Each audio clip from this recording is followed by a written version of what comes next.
Deca od roditelja uvek treba da očekuju ljubav i požrtvovanost. Ali šta ako su roditelji loši? Kako biste se osjećali ako vam kažem da je u 2008. Administracija za decu i porodice Ministarstva zdravlja i socijalnih službi Sjedinjenih Američkih Država prijavila da je više od 50.000 dece zvanično bilo izloženo psihološkom nasilju? Bez obzira da li se grube reči izgovore s namerom da povrede ili ne, one mogu ostaviti ožiljke i posljedice za ceo život.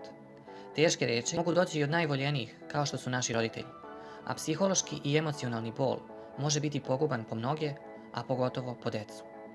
Način na koji roditelji odgajaju decu i ponašaju se oko njih postavlja temelje na kojima se gradi njihova ličnost i samopouzdanje.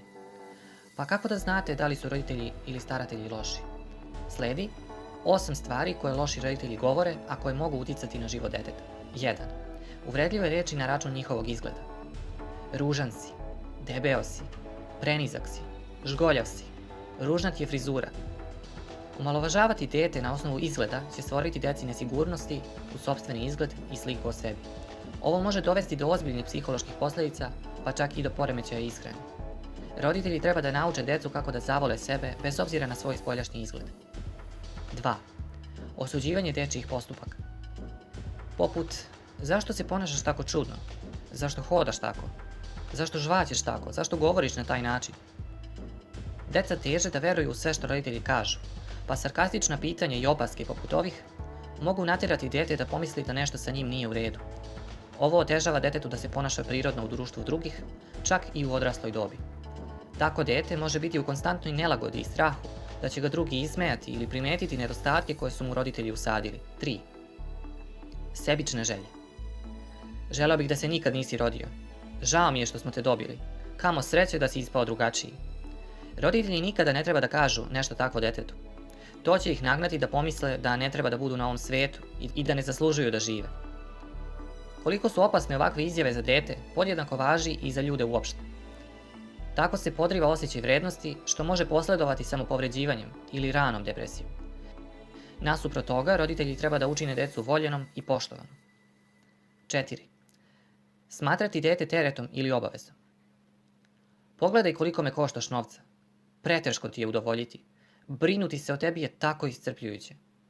Kada roditelj kaže nešto ovakvo detetu, ono će se osjetiti kao teret. To će uzrokovati da deca podsvesno skrivaju svoje potrebe, osjećanja i probleme, samo da bi izbjegli gnev svojih roditelja. NEMOUS, neprofitabilni sistem za brigu o deci, potvrđuje da nedostatak nematerijalnih i materijalnih dobara jeste jedan od osnovnih uzroka da deca posežu za krađom i nasiljem. 5. Nezdravo upoređivanje. Zašto nisi kao tvoj rođak?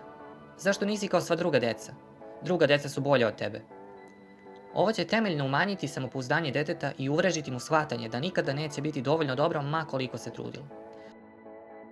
Također, poređenje dece među sobom može samo podražiti nezdrave odnose među njima. Zbog toga će deca osjećati ljubomoru i ozlojeđenost jedno prema drugom. Sva deca treba da imaju jednako pravo da grade nezavisne ličnosti. 6. Verbalne uvrede. Glup si. Ti si beskoristan. Gubitniče. Nikada nećeš uspeti. Isključive tvrdnje poput ovih će naštetiti samopouzdanju deteta. Važno je da roditelji podstiču decu da veruju u sebe. 7. Prijetnja odlaskom. Napustit ću te. Više me nećeš vidjeti. Probudit ćeš se, a ja neću biti tu. Samo ću nestati. Ove izjave stvorit će strah od napuštanja kod deteta. Strah da će ih voljeni napustiti, saznajući ko su oni zapravo. Kada dete odraste, ovo uverenje podsvesno će biti ugrađeno u njegovo razmišljanje. Nepoverljivo će stupati u buduće odnose u strahu od napuštanja. I 8. Prazna obećanja. Uradit ću ovo ili ono, kupit ću ti nešto. Odvešću te tamo sljedeći put. Ali ništa od toga se nikada ne desi. Kada roditelj da obećanje koje ne ispuni, time izneveri poverenje deteta. Dete se zbog toga osjeća izdano. Lažna obećanja su sjajan način da naučite dete da ne veruje drugima u životu. Zaključimo. Iako reči ne mogu da povrede fizički, mogu biti izuzetno štetne po psihološko i emocionalno zdravlje. Detinjstvo je značajan deo života svakog čoveka.